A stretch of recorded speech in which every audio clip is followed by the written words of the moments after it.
We will come back north for those who we are jockeying between sign-up sheets here. We have Barry Smith, the only person in the north who signed up in opposition who wants to speak. Mr. Smith, are you? Oh, 200. Oh, you signed up on the wrong sheet. Okay, separate sheets. Thank you. I wondered why. Okay, good. Then I didn't have to calculate too much as to where you'd be on this bill. Okay, thank you. Thank you.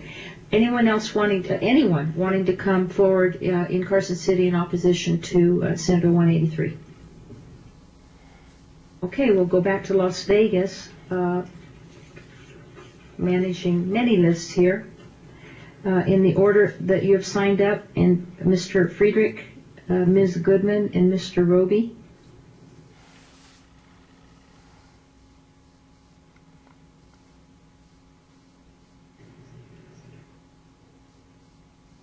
Good morning, Madam Chairman. Jonathan Friedrich, F-R-I-E-D-R-I-C-H. I brought a stopwatch today. Tell me when. You can start now. Thank you. At first glance of Senator Schneider's bill, SB 183, I thought with all the problems this state has, why are we getting involved in trash cans? How much more minutia and micromanagement does the state want to stick their nose into? What is so bad if someone sees a garbage can on the side of your home?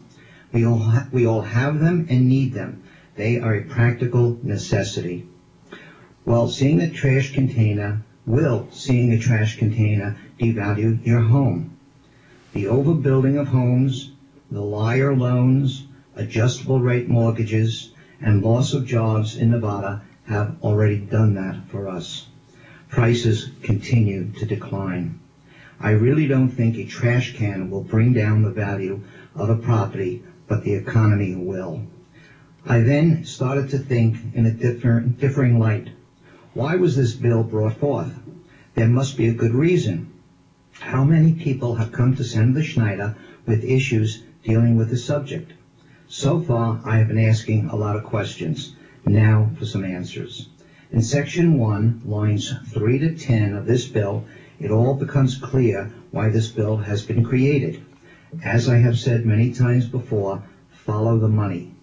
The storage of these large recycled storage bins can become a financial windfall for HOAs. Most have CC&Rs or regulations as to where the storage of trash cans is located on a property. If these rules are violated, here come the fines that a homeowner must pay, hence the creation of this piece of legislation. As I said, follow the money. Many of the new homes have narrow side yards that a person can barely walk through. This was due to the greedy tract builders increasing the density of homes per acre that they could build to maximize their profits. This proposed bill requires the Common Interest Community Commission and or the HOA boards to write, quote, reasonable, unquote, regulations to deal with this new program. If screening is mandated, then a homeowner will be required to submit plans for their approval to the ARC, the Architectural Review Committee. Many associations like Sienna require a fee to be paid before approval is granted by the ARC. As I said, follow the money. Consider that many homes have garages that are so narrow that barely 2 cars can fit in these spaces. The smaller garages would prevent the large bins to be stored inside the garages, forcing exterior storage of the trash containers.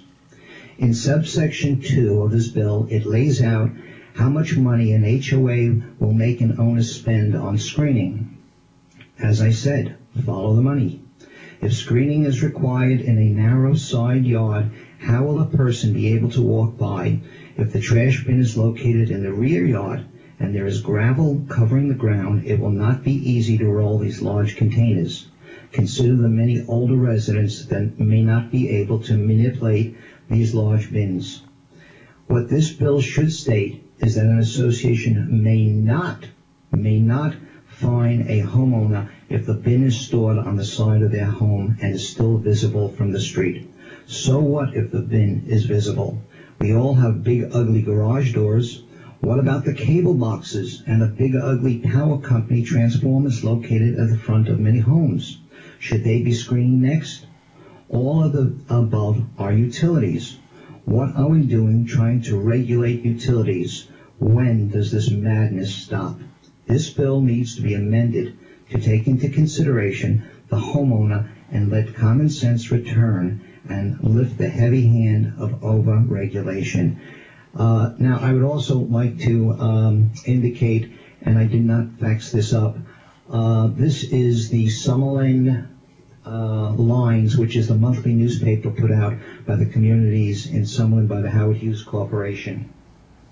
And in the section from News from the West, it talks about, let's talk a little trash.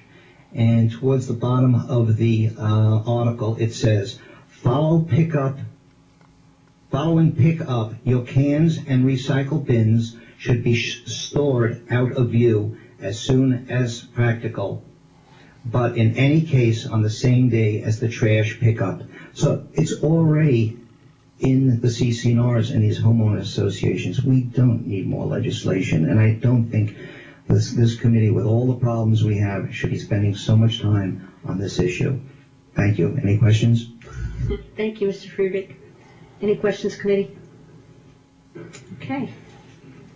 We did it in less than 4 minutes. You did a great job. Thank you very much. And we have your remarks here. They are in front of us. Ms. Goodman? Thank you.